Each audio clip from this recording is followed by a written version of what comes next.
नमस्कार दोस्तों, स्वागत है आपका आपके अपनी YouTube channel government job preparation पर। दोस्तों, जैसा कि मैं आप लोगों को यहाँ पर पता है कि पीईटी यानी कि preliminary eligibility test यूपीट्रिपलसी Uttar Pradesh अधीनस्थ सेवा चयन आयोग की तरफ से नोटिफिकेशन जारी कर दिया गया है।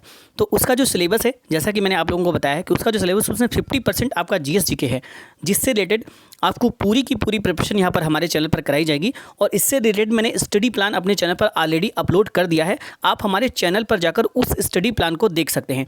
उस स्टडी प्लान में मैंने बताया है कि मैं किस दिन कौन सा वीडियो आपको हमारे चैनल पर किस टाइम मिल जाएगा और आपको कैसे यहाँ पर उसकी प्रिपरेशन करनी रहेगी। तो दोस्तों, पूरा का पूरा मैंने प्लान अपने चैनल पर अपलोड कर दिया है। आप उस प्लान को देख सकते हैं और उसी की प्लान के अकॉर्डिंग उसी टाइमिंग से आपको यहाँ पर डेली वीडियोस आपको मिल जाएंगे। तो आप लोग अपनी प्रिपरेशन को फ्री ऑफ कास्ट यहाँ पर डेली आप उस वीडियोज़ को देख के कर सकते हैं। दोस्तों, इसी सीरीज़ में यहाँ पर हमारा आज का पहला वीडियो ये प्रोवाइड होने जा रहा है। और इस वीडियो में जैसा कि आपका मैंने बताया कि 6 PM यानी कि शाम को 6 बजे का आपका टाइमिंग रहता है इतिहास का, यानी कि जो इतिहास का सब्जेक्ट उसमें पूछा जाएगा उससे संबंधित क्वेश्चंस का। और उससे मैं आपको इतने सारे क्वेश्चंस आपको डिस्कस कर दूंगा विद व्याख्या के साथ कि आपको उससे बाहर आपको क्वेश्चन देखने को नहीं मिलेगा। अगर हिस्ट्री से कोई क्वेश्चन पूछा जाएगा तो जहां तक मेरा मानना है कि उससे बाहर नहीं जाना चाहिए। तो दोस्तों, आप इस सीरीज़ को फ्री ऑफ कास्ट देख सकते हैं। बस आपसे एक रिक्वेस्ट ये जरूर रहेगी कि आप इसको ज़्यादा से ज़्यादा शेयर करें ताकि हमें भी थोड़ा सा मोटिवेशन मिल सके इस सीरीज़ को कंटिन्यू रखने में और आप लोगों को भी बेनिफिट हो सके, अधिकतम से आप लोग यहाँ पर बेनिफिट कर पा सकें। तो दोस्तों, चलिए शुरू करते हैं आज का हमारा वीडियो। और ये आपको 6 बजे शाम के समय आपको अपलोड मिल जाएगा हमारे चैनल पर, आप इसको देख पाएंगे।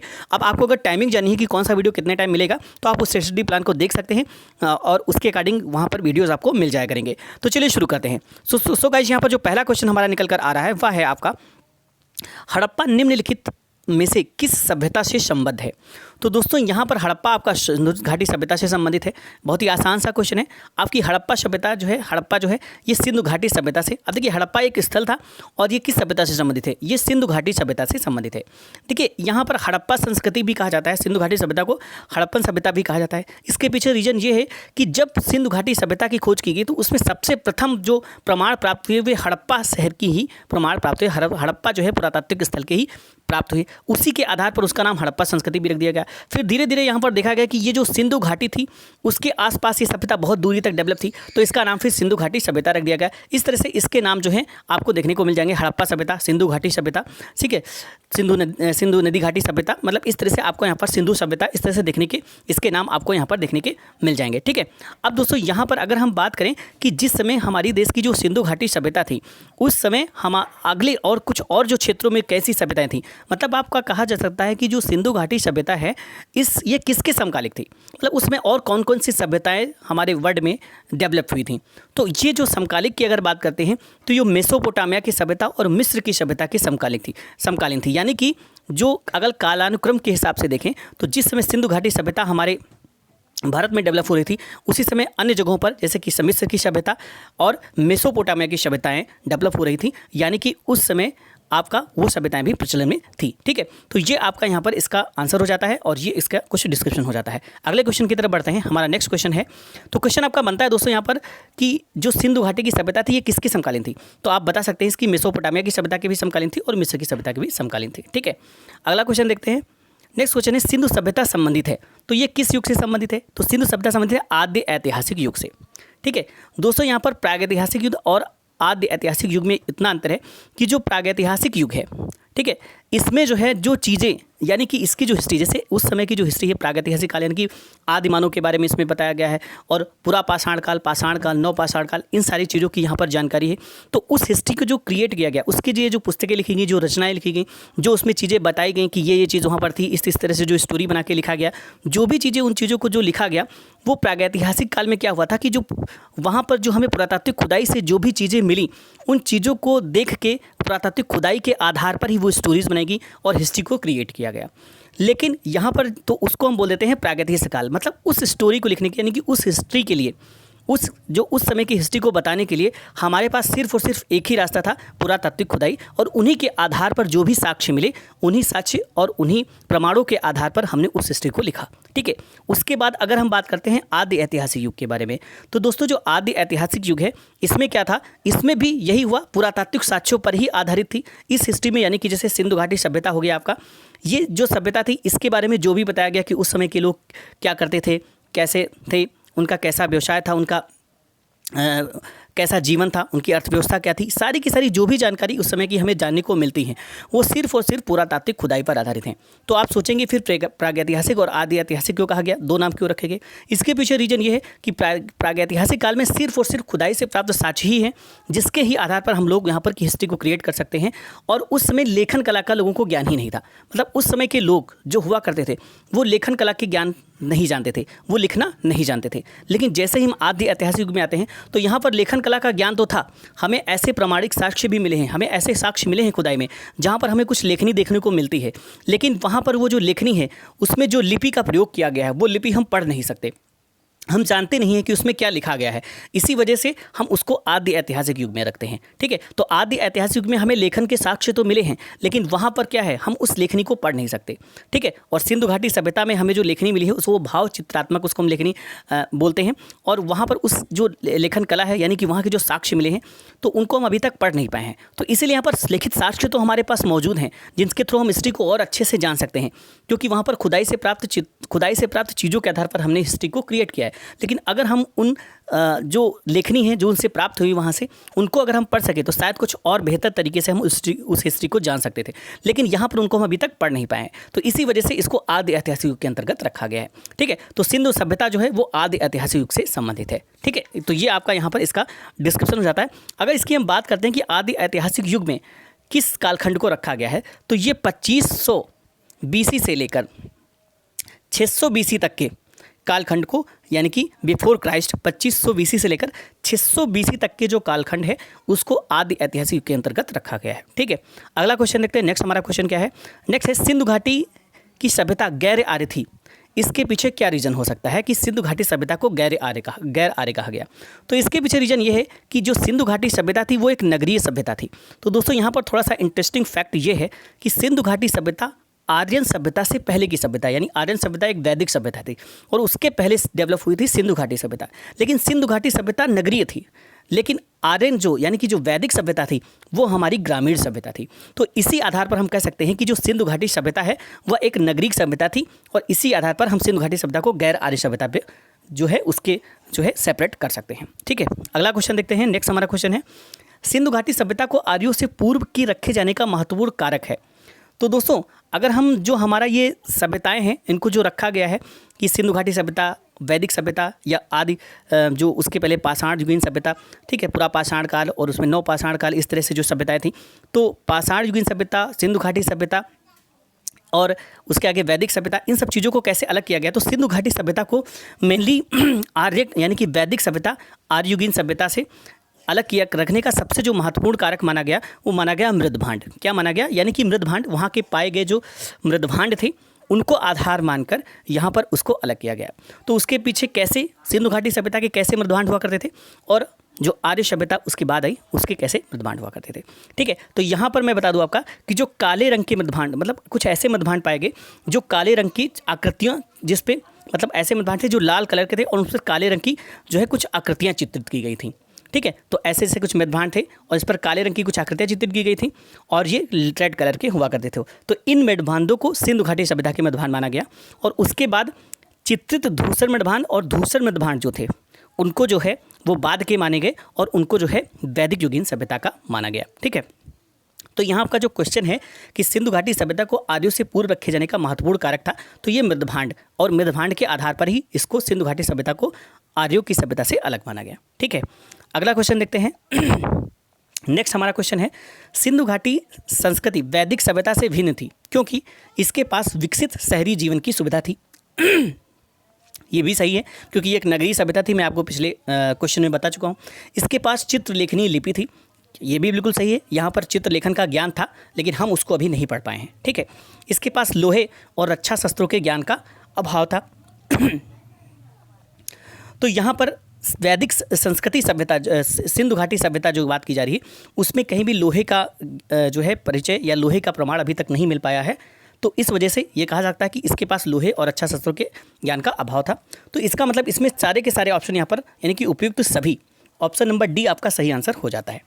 ठीक है, देखिए सिंधु घाटी जो सभ्यता थी ये वैदिक सभ्यता से अनेक सारी बातों में भिन्न थी। सिंधु घाटी सभ्यता एक नगरीय सभ्यता थी, मैंने अभी आपको बताया, जबकि जो वैदिक सभ्यता क्या थी, ये ग्रामीण सभ्यता थी।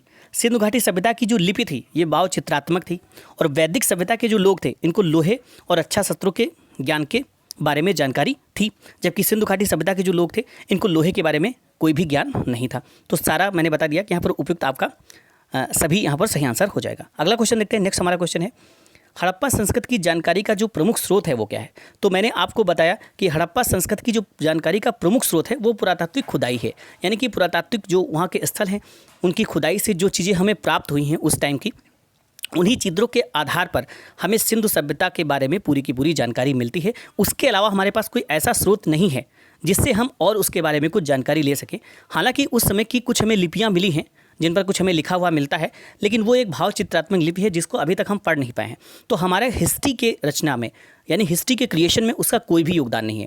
हिस्ट्री जो उस समय की जो हिस्ट्री क्रिएट की गई है, जो हिस्ट्री को लिखा गया है, वो सिर्फ और सिर्फ उस समय के जो पुरातात्विक खुदाई से जो भी चीज़ें उस समय की प्राप्त हुई हैं उनके आधार पर उस हिस्ट्री को क्रिएट किया गया है। तो सिर्फ और सिर्फ वहाँ पर जो जानकारी मिली है वो सिर्फ पुरातात्विक खुदाई से प्राप्त सूत्रों के आधार पर हमें उससे जानकारी अभी तक प्राप्त हो पाई है। ठीक है, तो ऑप्शन नंबर आपका सी यहाँ पर सही आंसर हो जाता है। अगला क्वेश्चन देखते हैं। नेक्स्ट हमारा क्वेश्चन है, सिंधु घाटी के निवासियों की सभ्यता को जानने का मूल स्रोत है वहाँ पाई गई। तो ये देखिए, सिंधु घाटी सभ्यता की जो मूल सिंधु घाटी के निवासियों की सभ्यता को जानने का जो मूल स्रोत है वो क्या हो सकता है। वहाँ पर देखिए बर्तन जो मिले, जो वहाँ से जेवर प्राप्त हुए, जो भी हथियार प्राप्त हुए, जो वहाँ से औजार प्राप्त हुए, यानी कि जब पुरातात्विक खुदाई की गई तो वहाँ से जैसे भी बर्तन मिले, जेवर मिले, हथियार मिले, औजार मिले, इस तरह की जो चीज़ें वहाँ पर प्राप्त हुई हमें, उसी के आधार पर वहाँ की निवासियों की सभ्यता को हमें जानने का अवसर मिला। और उसी के आधार पर जो पुरातात्विक खुदाई हुई उसमें जो बर्तन, जेवर, हथियार, औजार, ये सारी चीज़ें मिली, उसी के आधार पर हमने उस समय की हिस्ट्री को क्रिएट किया। तो ये ऑप्शन आपका ऑप्शन नंबर बी यहाँ पर सही आंसर इसका हो जाता है। ठीक है, नेक्स्ट क्वेश्चन की तरफ बढ़ते हैं। हमारा अगला क्वेश्चन क्या है, हड़प्पा सभ्यता की उत्पत्ति के संदर्भ में निम्नलिखित में से कौन सा जोड़ा सही नहीं है। तो दोस्तों यहाँ पर आपका क्वेश्चन ये है कि देखिए, हड़प्पा संस्कृति जो है इसके संबंध में वैज्ञानिकों में बहुत सारे मतभेद हैं। बहुत सारे वैज्ञानिकों का मानना है कि सिंधु घाटी सभ्यता जो हमारे देश की ही सभ्यता है। बहुत सारे वैज्ञानिकों का मानना है कि सिंधु घाटी सभ्यता दूसरी जगहों में विकसित सभ्यताओं से प्रवसन के कारण डेवलप हुई, यानी कि वहाँ के लोगों का प्रवसन हुआ, वो वहाँ के लोग कुछ इधर की तरफ शिफ्ट हुए और उसकी वजह से यहाँ पर सिंधु घाटी सभ्यता का डेवलपमेंट हुआ। तो इसके बारे में कई सारे वैज्ञानिकों के कई सारे मत हैं। तो यही चीज़ यहाँ पर पूछा गया है कि कौन सा यहाँ पर सही नहीं है। ठीक है, तो दोस्तों इसका ऑप्शन आपका सही हो जाएगा ऑप्शन नंबर ए, हड़प्पा सभ्यता ने मेसोपोटामिया की सभ्यता से प्रणाली। ऑप्शन नंबर ए आपका यहाँ पर सही आंसर हो जाता है। ये आपका सही नहीं है, बाकी दोनों के दोनों यहाँ पर सही हैं। ईजे मैके इन्होंने बताया था कि सुमेर के लोगों का पलायन, यानी कि सुमेरियन, देखिए मेसोपोटामिया की सभ्यता जो थी उसका जो दक्षिणी हिस्सा था वहाँ पर सुमेरियन सभ्यता डेवलप हुई, और सुमेरियन सभ्यता जो थी वो सुमेरियन सभ्यता यानी कि ईजे एच मैके जो थे इन्होंने ये बताया कि सुमेरियन सभ्यता के लोगों ने पलायन किया जिसकी वजह से क्या हुआ, सिंधु घाटी सभ्यता डेवलप हुई। ठीक है, तो इनका ये कहना था बिल्कुल सही है। मार्टिन व्हीलर इन्होंने क्या बताया था, इन्होंने बताया था कि पश्चिमी एशिया से सभ्यता के विचार के प्रवसन के कारण हुआ, यानी पश्चिमी एशिया के लोगों के विचार प्रवसन की वजह से यहाँ पर सिंधु घाटी सभ्यता का डेवलपमेंट हुआ। ठीक है, तो ये ऐसे बताया गया, लेकिन एम रफ़ीक ने ये नहीं बताया था। ठीक है, यहाँ पर जो पहला ऑप्शन आपका है ये आपका यहाँ पर गलत हो जाता है, इन्होंने ऐसा जानकारी नहीं दी थी। ठीक है,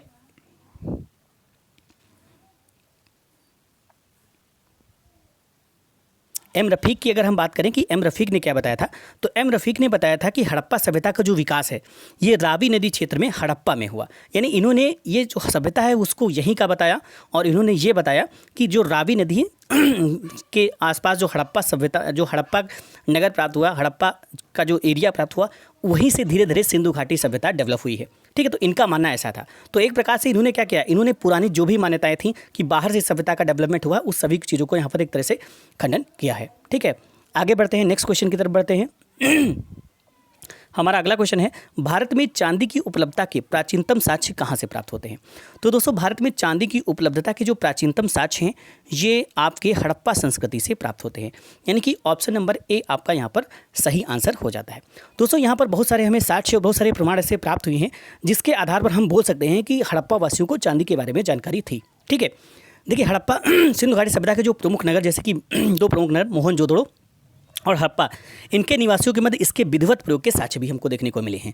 तो ये लोग कहाँ से चांदी को प्राप्त करते थे? तो ये लोग उसमें राजस्थान की जावर और अजमेर खानों से चांदी को प्राप्त किया करते थे। ठीक है, तो ये कहाँ से चांदी प्राप्त करते थे? ये प्राप्त करते थे राजस्थान की जावर और अजमेर की खानों से चांदी को प्राप्त किया करते थे। अब दोस्तों यहाँ पर थोड़ा कुछ मेटल और कुछ चीज़ें और उनसे संबंधित प्रश्न आ जाते हैं कि ये चीज़ कहाँ से प्राप्त किया करते थे उस समय के लोग। ठीक है, तो कुछ प्रमुख स्थल और जो है कुछ प्रमुख धातुएं कहाँ से उनको मिलती थी, इसके बारे में क्वेश्चंस आ जाते हैं। तो मैं बता देता हूँ, जैसा मैंने बताया कि यहाँ पर चांदी की बात की गई तो ये प्राप्त किया करते थे राजस्थान और अजमेर से। और अगर यहाँ पर तांबा की बात करें तो ये खेतरी राजस्थान और बलूचिस्तान से यहाँ पर ये प्राप्त किया करते थे। और अगर यहाँ पर टिन की बात करें तो ईरान से इसका जो है आयात किया जाता था। चांदी तो मैंने बताया है कि राजस्थान की जावर और अजमेर खानों से और अफगानिस्तान और ईरान से भी चांदी को मंगवाया जाता था।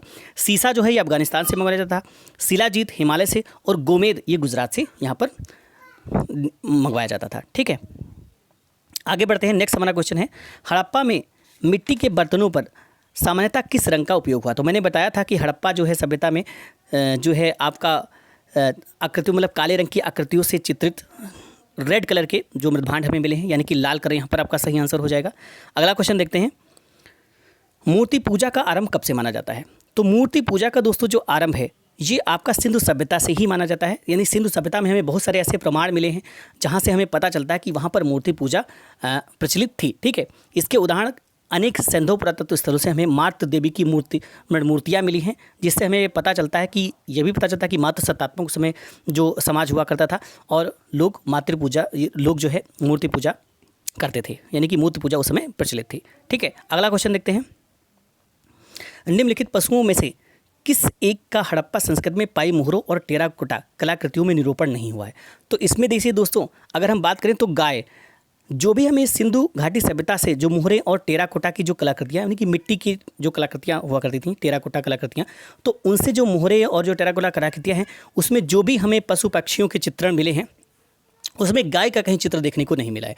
बाकी हाथी, बाघ, गेंडा ये हमें देखने को मिले हैं, लेकिन गाय का जो है चित्रण ये नहीं मिला है। ठीक है, हाथी, गेंडा, बाघ, हिरण, भेड़ ये सब हमको मिला है। गाय का जो महत्व है ये जब हम आगे देखेंगे वैदिक सभ्यता, तो उसमें गाय का महत्व बहुत ज़्यादा बढ़ जाता है और लोग गाय के महत्व से अच्छे से परिचित हो जाते हैं और गाय का बहुत ज़्यादा उस समय वहाँ पर महत्व बढ़ जाता है। ठीक है, आगे क्वेश्चन देखते हैं, सूची 1 को सूची 2 से यहाँ पर सुमेलित करना है। ठीक है, तो यहाँ पर दोस्तों कुछ पुरातात्विक स्थल दिए गए हैं और आपको यहाँ पर बताना है कि कहाँ से कौन सी चीज़ हमें प्राप्त हुई है। ठीक है, इसका जो है सही सुमेलन यहाँ पर आपको करना है। ठीक है, तो मैं यहाँ पर बता देता हूँ, लोथल जो है इससे जो है कौन से साक्ष्य मिले हैं? तो इससे जो है गोदीवाड़ा के साक्ष्य मिले हैं, यानी कि ऑप्शन नंबर आपका ये जो है 1 का 2 यहाँ पर मिलान सही हो जाएगा। ठीक है, और राजस्थान के हनुमानगढ़ जिले में घग्गर नदी के किनारे स्थित है कालीबंगा। ठीक है, तो कालीबंगा कहाँ पर स्थित है? तो इससे क्वेश्चन भी पूछते हैं कि कालीबंगा स्थित कहाँ पर है, तो ये राजस्थान के हनुमानगढ़ जिले में घग्गर नदी के किनारे पर स्थित है कालीबंगम, और यहाँ से जुते हुए खेत के साक्ष्य मिले हैं, यानी कि इसका ऑप्शन नंबर 1 आपका यहाँ पर मिल जाएगा। अगर हम धौलावीरा की बात करते हैं, ठीक है, तो ये गुजरात में स्थित है धौलावीरा, और यहाँ से हड़प्पा लिपि के बड़े आकार के 10 चिन्हों वाला एक शिलालेख मिला है। ठीक है, तो यानी कि ऑप्शन नंबर यहाँ पर इसका 4 सही आंसर हो जाएगा। अगर हम बनावली की बात करते हैं तो यहाँ से पक्की मिट्टी की बनी हुई हल्की प्रतिकृति मिली है। ठीक है, तो ये आपका यहाँ पर, अब अगर बनावली की बात करते हैं ये स्थित कहाँ पर है, तो बनावली जो है ये फतेहाबाद जिले में स्थित है। ठीक है, हरियाणा के फतेहाबाद जिले में स्थित है और यहीं से हमें पक्की मिट्टी की बनी हुई हल्की आकृतियाँ मिली हैं। ठीक है, तो इस तरह से ये सही सुमेलन आपका यहाँ पर हो जाता है। ये लोग ध्यान में रखना आपको, क्योंकि इसमें सिंगल क्वेश्चन आपका 1 लाइनर क्वेश्चन पूछ लेते हैं, इसलिए मैंने इससे रिलेटेड 2-3 क्वेश्चन कलेक्ट कर लिए ताकि लगभग जो भी इंपॉर्टेंट पुरातात्विक स्थल हैं और उनसे जो इंपॉर्टेंट साक्ष्य मिले हैं उनको हम आसानी से याद कर सकें। अगला क्वेश्चन देखते हैं, यहाँ पर भी आपको सही उत्तर चुनना है, कोड का प्रयोग करते हुए सही उत्तर यहाँ पर चुनना है। सूची 1 से सूची 2 को सुमेलित कीजिए तथा सूचियों के लिए यहाँ पर सही उत्तर आपको चुनना है। तो देखिए हड़प्पा, यहाँ से क्या मिला, हड़प्पा मतलब किस नदी की, यहाँ पर अब यहाँ पर क्या है कि आपको बताना है कि कौन सी सभ्यता किस नदी के किनारे डेवलप हुई। ठीक है, तो यहाँ पर जो हड़प्पा सभ्यता है ये आपको बताना है, तो ये आपकी रावी नदी के किनारे डेवलप हुई। ठीक है, अगर हम बात करें यहाँ पर हस्तिनापुर की, तो ये जो है आपकी हस्तिनापुर गंगा नदी के किनारे डेवलप हुई।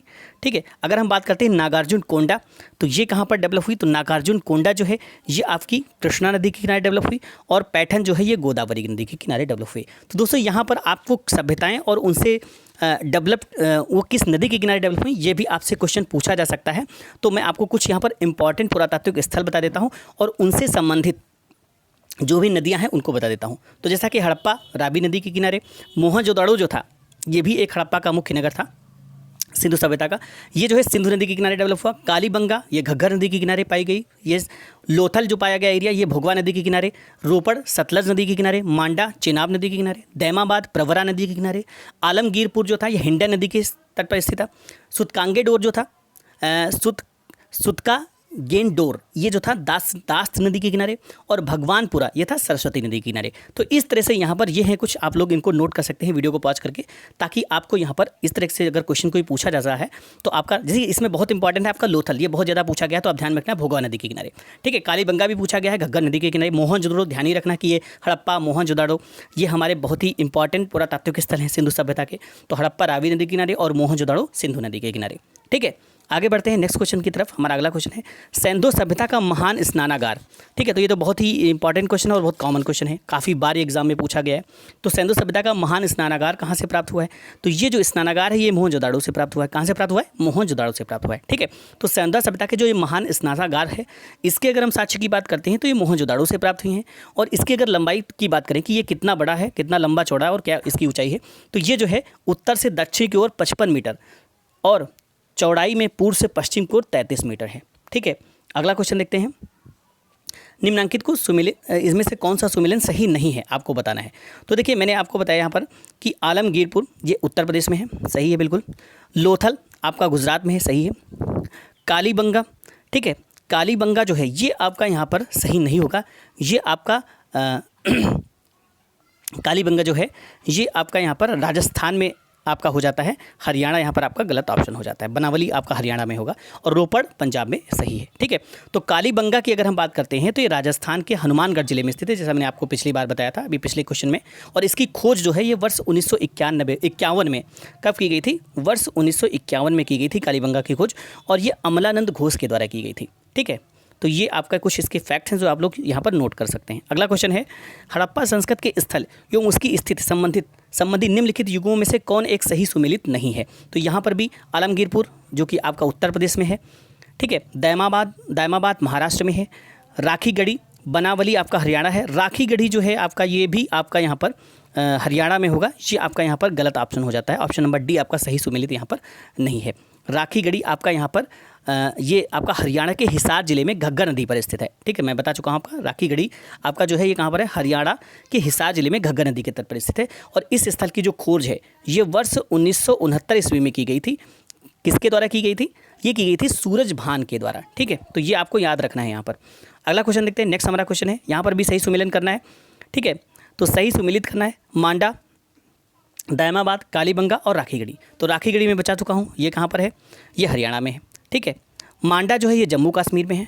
ठीक है, कालीबंगा राजस्थान में है और दैमाबाद महाराष्ट्र में है। तो ये आपका यहाँ पर सही सुमेलन इसका हो जाता है। ठीक है, अगला क्वेश्चन देखते हैं। नेक्स्ट क्वेश्चन हमारा है हड़प्पा संस्कृति के निम्नलिखित स्थलों में कौन सिंध में अवस्थित है? ठीक है, हड़प्पा संस्कृति के निम्नलिखित स्थलों में कौन सिंध में अवस्थित है? तो इसका जो सही आंसर हो जाएगा ये आपका सिंध में बताना है कौन सा अवस्थित है। तो 2 और 3 यानी दोनों चन्हूदड़ो और मोहनजोदड़ो ये दोनों के दोनों आपके कहाँ पर स्थित है? सिंध में स्थित हैं। ठीक है, अगर हम हड़प्पा की बात करते हैं तो ये पाकिस्तान के पंजाब में है। मोहनजोदड़ो और चन्हूदड़ो ये दोनों सिंध प्रांत में हैं।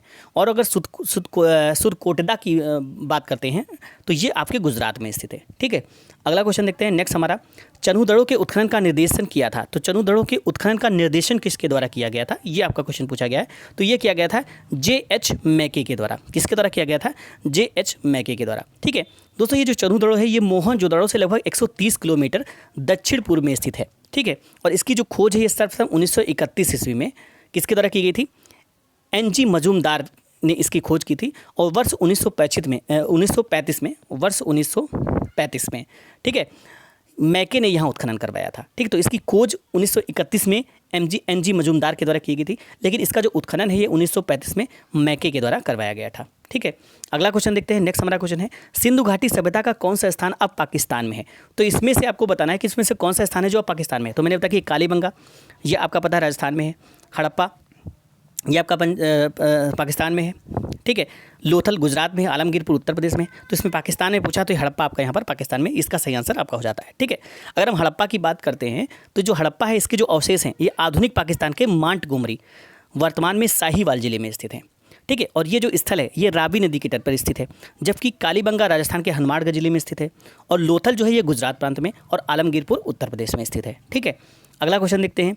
नेक्स्ट है रंगपुर, जहाँ हड़प्पा की समकालीन सभ्यता थी है। तो रंगपुर कहाँ पर स्थित है ये आपको यहाँ पर बताना है। तो रंगपुर आपका सौराष्ट्र में स्थित है। ऑप्शन नंबर सी आपका सही आंसर हो जाता है। गुजरात के सौराष्ट्र क्षेत्र में ये स्थित है। यहाँ से प्राक सभ्यता हड़प्पा और उत्तर हड़प्पाकालीन सभ्यता के साक्ष्य मिले। तो दोस्तों आपका क्वेश्चन यहाँ पर पूछा जा सकता है कि ऐसा कौन सा स्थल है जहाँ से प्राक हड़प्पा और उत्तर हड़प्पा, प्राक हड़प्पा मतलब आदि हड़प्पा मतलब पुरानी हड़प्पा, सबसे प्राचीन हड़प्पा के साक्ष्य, हड़प्पा मतलब मिडिल सभ्यता, मिडिल जो हड़प्पा सभ्यता थी उसके साक्ष्य, और उत्तर हड़प्पा यानी कि हड़प्पा का जो सबसे लास्ट का जो समय रहा उस समय के साक्ष्य, मतलब तीनों कालखंडों के साक्ष्य यहाँ पर सौराष्ट्र के रंगपुर के जो है मिले हैं, रंगपुर से मिले हैं, जो कि सौराष्ट्र में स्थित है, ठीक है। अगला क्वेश्चन देखते हैं। नेक्स्ट हमारा क्वेश्चन है दधेरी एक परवर्ती हड़प्पीय पुरा स्थल है। दधेरी तो ये कहाँ पर स्थित है? तो दोस्तों जो दधेरी है ये आपका स्थित है पंजाब में। कहाँ पर स्थित है? पंजाब में है। दधेरी एक जो है ये परवर्ती पुरा स्थल है जो पंजाब प्रांत के लुधियाना जिले में गोविंदगढ़ के पास स्थित है, ठीक है। जो दधेरी स्थल है ये चित्रित धूसर मडबान काल से संबंधित है, जो कि आर्यों के आगमन का काल भी माना जाता है, ठीक है। तो ये आपका हो जाएगा। नेक्स्ट क्वेश्चन है सिंधु सभ्यता का कौन सा स्थल भारत में स्थित है? तो इसमें आपको बताना है इसमें से कौन सा स्थल भारत में स्थित है। तो ये लोथल आपका जो कि गुजरात में स्थित है ये भारत में स्थित है। हड़प्पा और ये मोहनजोदड़ो ये दोनों के दोनों यहाँ पर पाकिस्तान में स्थित हैं। ऑप्शन नंबर आपका सी आपका सही आंसर हो जाता है। अगर सिंधु सभ्यता से संबंधित लोथल स्थल तो हम जानते हैं गुजरात में स्थित है, ठीक है। गुजरात के अहमदाबाद जिले के भोगवा नामक नदी के तट पर ये जो है इस सरगवाल गांव से 2 किलोमीटर उत्तर में स्थित है, ठीक है। और हड़प्पा और जो मोहनजोदड़ो हैं ये पाकिस्तान में स्थित हैं। अगला क्वेश्चन है वह हड़प्पी नगर जिसका प्रतिनिधित्व लोथल का पुरातत्व स्थल करता है किस नदी पर स्थित है, ठीक है। तो वह आपको बताना है कि वह कौन सा नगर है हड़प्पी नगर जिसका प्रतिनिधित्व लोथल का पुरातत्व स्थल करता है, किस नदी के किनारे यहाँ पर स्थित है। तो ये आपका बताना है लोथल आपका भोगवा नदी के किनारे स्थित है, ठीक है। अगला क्वेश्चन देखते हैं। तो ये दोस्तों आज के यहाँ पर क्वेश्चन थे। 25 क्वेश्चन तो मैंने आज के कलेक्ट किए थे। अभी हड़प्पा से और भी कुछ इंपॉर्टेंट काफ़ी ज़्यादा इंपॉर्टेंट क्वेश्चन अभी बचे हुए हैं। तो उस तरह से 2-3 लेक्चर में हम पूरी हड़प्पा सभ्यता को यहाँ पर फिनिश करेंगे। और मैं सिलेबस के अकॉर्डिंग जो आपका पीटी का सिलेबस आया हुआ है उसी के अकॉर्डिंग लगभग यहाँ पर वीडियोस प्रोवाइड करूँगा। देखिए मैंने यहाँ पर पूरा पाषाण काल को यहाँ पर इस वीडियो में नहीं लिया है, क्योंकि उस वीडियो में सीधे सिंधु सभ्यता से स्टार्ट किया गया है। इसी वजह से मैंने यहाँ से स्टार्ट किया है वीडियोज़ को। और ये वीडियो आपको यहाँ पर शाम को 6 बजे अपलोडेड हो जाएगा। और इसके बाद ये डेली वीडियो आपको शाम को 6 बजे मिलता रहेगा। मतलब यहाँ पर 3 दिन मैंने जो टाइम टेबल दिया उसको आप चेक कर लेना। 3 दिन उसमें हिस्ट्री मिलेगा और बाकी 3 दिन आपको जो है पॉलिटी मिलेगा। उसके बाद 9:30 बजे रात में आपका 3 दिन जो है वो आपका यहाँ पर ज्योग्राफी का वीडियो मिलेगा और 3 दिन आपका साइंस का वीडियो मिलेगा। और उसके बाद जो कुछ और सब्जेक्ट बचे हुए हैं जैसे कि इकोनॉमी आपका हो गया, करंट अफेयर्स हो गया और उत्तर प्रदेश स्पेशल, ये जैसे ही नोटिफिकेशन में एग्जाम की डेट्स आती हैं ये तीनों के तीनों टॉपिक एक साथ यहाँ पर स्टार्ट कर दिए जाएंगे और आपको वो भी पूरा फिनिश कर दिया जाएगा। इस तरह से आपका पूरा जीके जीएस का जो पोर्शन है वो कंप्लीट करने की पूरी कोशिश की जाएगी, वो भी फ्री ऑफ कास्ट। तो दोस्तों अगर आपको ये वीडियो पसंद आए तो इसे जरूर लाइक करिएगा और ज़्यादा से ज़्यादा दोस्तों के साथ शेयर भी करिएगा। मिलते हैं इसी सीरीज़ के नए अपडेट के साथ, तब तक के लिए थैंक्स फॉर वॉचिंग।